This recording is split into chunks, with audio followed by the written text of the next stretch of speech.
हाँ तो भाइयों, आज हम बात करने जा रहे हैं उन इंटरनेशनल स्टूडेंट्स की जो कि हज़ारों पाउंड खर्च करके यूके आते हैं या किसी भी और कंट्री जाते हैं और वहाँ जाके वहाँ की जो है वो मास्टर्स की और पोस्ट ग्रेजुएशन की डिग्रीज हासिल करते हैं। और उसके बावजूद भी वो लेबर वर्क ही कर रहे होते हैं और वो मजदूरियाँ कर रहे होते हैं, यहाँ पर डिलीवरी कर रहे होते हैं, टैक्सी चला रहे होते हैं, बट उनको उनकी फील्ड की जॉब नहीं मिल रही होती।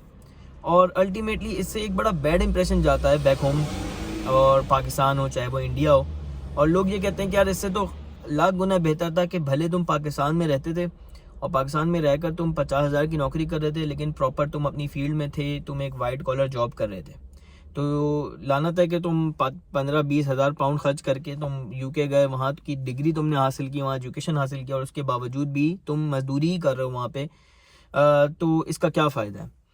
तो इसके ऊपर आज बड़ी जो है वो डिटेल में बात करेंगे और साथ साथ मैं आपको थोड़ा सा एक आइडिया दूंगा कंसल्टेंट्स का भी, क्योंकि इन सब मैस के पीछे कंसल्टेंट का बड़ा हाथ है। क्योंकि पाकिस्तान में जो स्टूडेंट वीज़ा फाइल होते हैं उसमें ज़्यादातर जो है वो कंसल्टेंट के थ्रू जो है वो स्टूडेंट वीज़ास फाइल होते हैं और लोग कंसल्टेंट के पास जाते हैं और वही आपको बताता है कि आपकी यूनिवर्सिटी क्या और आपका सब्जेक्ट क्या होगा। तो इसके ऊपर बड़ा डिटेल से बात करेंगे, तो वीडियो को एंड तक देखें और चैनल को सब्सक्राइब करना ना भूलें। अस्सलाम वालेकुम, याज़िले में खुशामदीद। और इस सीज़न के जो हैं वो अप्रैल और मई वाले जो स्टूडेंट्स हैं वो ऑलमोस्ट अभी यूके में आ चुके हैं और उनका सेशन जो है वो भी स्टार्ट होने वाला है। उसके बाद जो हमारा सेशन आ रहा है वो है सितंबर इनटेक। और हाँ, जो बच्चे हैं जो कि इंटरेस्टेड हैं वो इसकी प्लानिंग कर रहे हैं कि किस तरीके से उन्होंने अपने डॉक्यूमेंट सबमिट करवाने हैं। पिछली कुछ वीडियोस में मैंने आपको बताया भी था कि एज अर्ली एज पॉसिबल आप यूनिवर्सिटीज़ को अप्रोच कर लें, ताकि कम से कम आपको जो अर्ली बर्ड्स का जो डिस्काउंट होता है वो आपको मिल जाए। वो भी कम से कम 1000-1500 होता है। तो कोशिश करें कि एज सून एज पॉसिबल आप अप्रोच करें यूनिवर्सिटीज़ को और अपना एडमिशन हासिल करें, ताकि आपको ये डिस्काउंट भी मिल सके। बात करते हैं कि क्या वजूहात हैं जिसकी वजह से आपको मजदूरियां करनी पड़ रही हैं, टैक्सियां चलानी पड़ रही हैं और आपको अपनी फील्ड में जॉब नहीं मिल रही। उसका जो बेसिक रीज़न है वो है कि आपने जो कोर्स सेलेक्ट किया, जो आपने स्टडी की, वो आपके बैकग्राउंड से रेलेवेंट नहीं है। यानी कि आप कॉमर्स की फील्ड से रिलेटेड थे, आप कॉमर्स की फील्ड पढ़ते हुए आ रहे थे पाकिस्तान से, आपने पाकिस्तान में बैंक में काम किया है और डिफरेंट कॉमर्स फील्ड में काम किया, और उसके बाद आपने यहाँ आके आईटी का कोर्स पढ़ लिया है।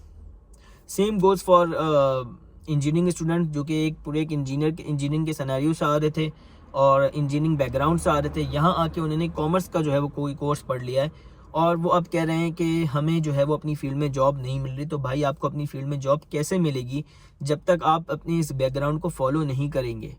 तो ये जो है वो सबसे बड़ा मसला है और इसका सलूशन जो है, इसके बारे में मैं आपको थोड़ा सा बताने वाला हूँ। ये कोई भी प्लेट में रख के आपको इसका हल नहीं बताएगा, ना आपको कोई मसला आपका हल होगा। आपको खुद से काम करना पड़ेगा। मैं आपको सिर्फ सजेस्ट कर सकता हूँ, मैं आपको खाली समझा सकता हूँ कि आपने क्या करना है। अब इसके साथ साथ हम बात करते हैं कि इसमें कंसल्टेंट का क्या रोल है। जैसे मैंने कहा कि कंसल्टेंट जो है वही सबसे बड़ी फसाद की जड़ है, क्योंकि मैं आपको बताता हूँ बेसिकली कंसल्टेंट का काम क्या होता है। पाकिस्तान में लोगों को अवेयरनेस नहीं है कि कंसल्टेंट जो यूके में बैठे हुए हैं, खासतौर पर स्टूडेंट कंसल्टेंट, वो किस तरीके से काम करते हैं। काम कुछ ये होता है कि ये जो कंसल्टेंट होते हैं ये आपका स्टूडेंट वीज़ा फाइल करने और सारा प्रोसेस करने की आपसे कोई फ़ीस नहीं लेते। ज़्यादातर 80-90% ऐसा होता है। बट ऐसा क्यों होता है वो आपसे फ़ीस नहीं लेते? कभी आपने सोचा है कि अगर वो आपसे फ़ीस नहीं लेते तो बेसिकली वो कमाते कहाँ से हैं? उनकी जो है वो इनकम कहाँ से होती है? उनकी एजेंसी कहाँ से चल रही है? उनका सिस्टम कैसे चल रहा है? वो यूँ चल रहा है कि जब एक स्टूडेंट इनरोल हो जाता है, फाइनली वो अपनी फ़ीस पे कर देता है और उसका कॉस्ट लेटर जो है वो इशू हो जाता है, कैश लेटर उसका इशू हो जाता है, तो यूनिवर्सिटी जो है वो 1000 to 1500 पाउंड्स उस कंसल्टेंट को देती है एज अ रिवॉर्ड। ये बेसिकली कंसल्टेंट की कमाई है। अब कंसल्टेंट को क्या चाहिए कि स्टूडेंट चाहिए, कोई भी ऐसा स्टूडेंट जो कि विलिंग हो पे करने के लिए। अब वो कंसल्टेंट जो है वो ऐसी यूनिवर्सिटी फाइंड आउट करेगा आपके लिए जो कि उसको ज़्यादा पैसे दे रही हो। ऑब्वियसली जो यूनिवर्सिटी उसको 1500 दे रही है, तो वो ये प्रेफर वो ही नहीं देखेगा कि वो यूनिवर्सिटी किस एरिया में है, क्योंकि आप पाकिस्तान में बैठे हुए, आपको नहीं पता कि बर्मिंघम कहाँ पर है, आपको नहीं पता कि वेल्स किधर है, आपको नहीं पता कि स्कॉटलैंड किधर है, आप कुछ भी नहीं जानते, ठीक है ना। तो वो आपको उसी यूनिवर्सिटी के बारे में अवेयरनेस देगा और उसके साथ साथ वो यूनिवर्सिटी इन कंसल्टेंट्स को ये भी बताती है कि ये वो कोर्सेज़ हैं जहाँ पर हमारे पास जो है वो सीट्स बहुत ज़्यादा अवेलेबल हैं और स्टूडेंट्स जो हैं वो इंटरेस्टेड नहीं है यहाँ के पढ़ने में। अब जो लोकल स्टूडेंट्स जब वो उस कोर्सेज़ को पढ़ने में इंटरेस्टेड नहीं होते तो रह जाते हैं इंटरनेशनल स्टूडेंट्स, क्योंकि कोर्स में बच्चे तो पूरे करने होते हैं, ठीक है ना, क्योंकि टीचर्स को तो फीस जा रही है, सिस्टम पूरा वैसा का वैसे ही चल रहा है। तो उन्होंने करने होते हैं बच्चे पूरे, वो अपने कंसल्टेंट्स जो उनके होते हैं उनके साथ लिंक में उनको बताते हैं कि भाई इस कोर्स में जो है लेट से BBA और MBA के कोर्स में हमारे पास 70% सीट जो है वो स्टिल अवेलेबल हैं, यहाँ के बच्चों ने वो चीज़ सेलेक्ट नहीं की ये कोर्स, तो अब यहाँ पर हमें स्टूडेंट्स चाहिए। अब जो आपका कंसल्टेंट होगा वो आपको पुश करेगा कि भाई आप MBA में एडमिशन ले लो, और अगर आप MBA में एडमिशन ले लेते हो और इस यूनिवर्सिटी में एडमिशन ले लेते हो तो आपका जो है वो फटाफट हो जाएगा। आजकल बहुत मुश्किल हो रही है, आजकल जो है वो स्टूडेंट वीज़ा जो है वो रिजेक्ट हो रहे हैं। वो आपको 10,000 रीज़न देगा और आपको इस बात पे कन्विंस कर लेगा कि आपने इसी यूनिवर्सिटी में इसी कोर्स में पढ़ना है, ठीक है ना। अब होगा ये कि आप तो बिल्कुल अनअवेयर हैं, आपने अपनी कोई रिसर्च ही नहीं की हुई, आपके पास कोई अपनी फैक्ट्स नहीं है, आपको पता नहीं है कि कौन सी यूनिवर्सिटी अच्छी है कौन सी बुरी है, किस यूनिवर्सिटी में पढ़ने के आपको क्या फ़ायदे होंगे, इस यूनिवर्सिटी के लिंक्स क्या हैं, इस यूनिवर्सिटी की जो है वो रैंकिंग क्या है, इसकी रेपुटेशन क्या है, ना आपको उस कोर्स के बारे में पता है। अब आप भले इंजीनियरिंग बैकग्राउंड से ताल्लुक़ रखते हैं क्योंकि आपको उसने फोर्स किया कि भाई आप MBA में आप एडमिशन ले लो, आप MBA में जाके एडमिशन ले लोगे और आपकी जो है वो कनेक्टिविटी जो है वो पूरी तरीके से ब्रेक डाउन हो जाएगी। आपने पढ़ा कुछ है, आपकी फील्ड एक्सपीरियंस कुछ और है, और आपने यहाँ आकर पोस्ट ग्रेजुएशन की कोई नई डिग्री लेनी है, तो आप जो है वो कहीं भी जो है वो लिंक नहीं कर रहे एक सेम सिस्टम के साथ। लेकिन कंसल्टेंट आपको इसको कन्विंस कर लेगा आपको किसी तरीके से भी कि भैया आप जो है वो ये कोर्स पढ़ लो। अब ये मैं इसलिए बता सकता हूँ क्योंकि मेरे साथ भी हुआ, क्योंकि मैं जो हूँ वो अपनी फील्ड में पढ़ना चाहता था और मुझे कंसल्टेंट कन्विंस करता रहा कि आप इस यूनिवर्सिटी में ये कोर्स पढ़ लो, ये अवेलेबल है, इसमें रिजेक्शन हो जाएगी, ऐसा हो जाएगा वैसे हो जाएगा।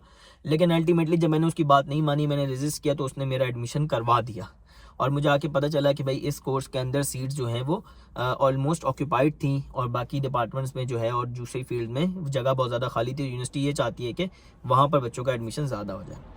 तो भाइयों इसमें अब आपका क्या काम है? आपका ये काम है कि जब आप 15-20 हज़ार पाउंड खर्च करके यहाँ पर पढ़ने आ रहे हो तो आप कम से कम अपनी रिसर्च तो करो।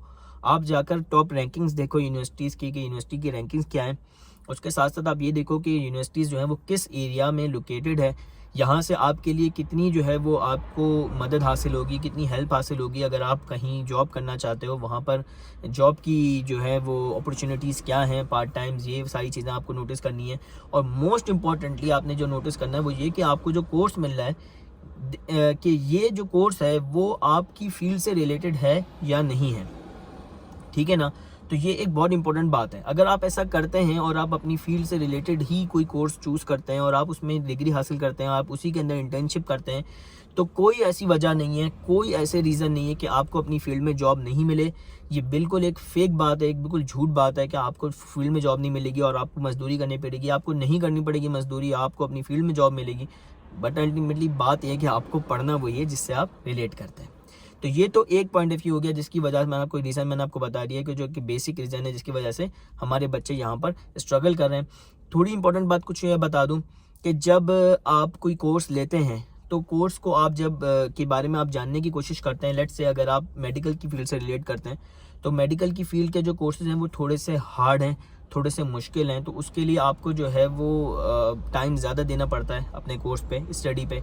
तो बच्चों को ये भी मेंटली प्रिपेयर होकर आना चाहिए कि हम ज़रूरी नहीं कि हम 20 आवर्स काम कर पाएंगे, ख़ास तौर पे इनिशियल सेमेस्टर्स में, क्योंकि आपका जो स्टडी बर्डन होता है ऑलरेडी आपके ऊपर बहुत ज़्यादा होता है। और जब आपका स्टडी बर्डन ज़्यादा होता है तो आप जो है वो पार्ट टाइम काम नहीं कर पाते। इसी तरह जो है वो इंजीनियरिंग के कुछ सब्जेक्ट्स हैं और इसी तरह जो है वो IT के भी सब्जेक्ट्स हैं जिसके अंदर आपको बहुत ज़्यादा टाइम देना पड़ता है अपनी स्टडीज़ को। तो भाइयों ये कुछ काम की बातें हैं जो कि स्टूडेंट्स को कंसीडर करनी पड़ेंगी आने से पहले, ताकि जो है वो यहाँ पर जो है वो जब वो अपनी तालीम मुकम्मल करें, अपनी स्टडीज़ मुकम्मल करें, तो उसके फ़ौरन बाद उनको जो है वो प्रॉपर उनकी फील्ड में जॉब मिल जाए और वो प्रॉपर जो है वो एक अपनी फील्ड के अंदर ग्रो कर सकें। क्योंकि अगर आप टैक्सी चला रहे हैं तो अल्टीमेटली आप कितने साल टैक्सी चलाएंगे? आपने अगर टैक्सी ही चलानी थी तो आपने जो है वो डिग्री हासिल क्यों की और आपने इतनी तालीम हासिल क्यों की?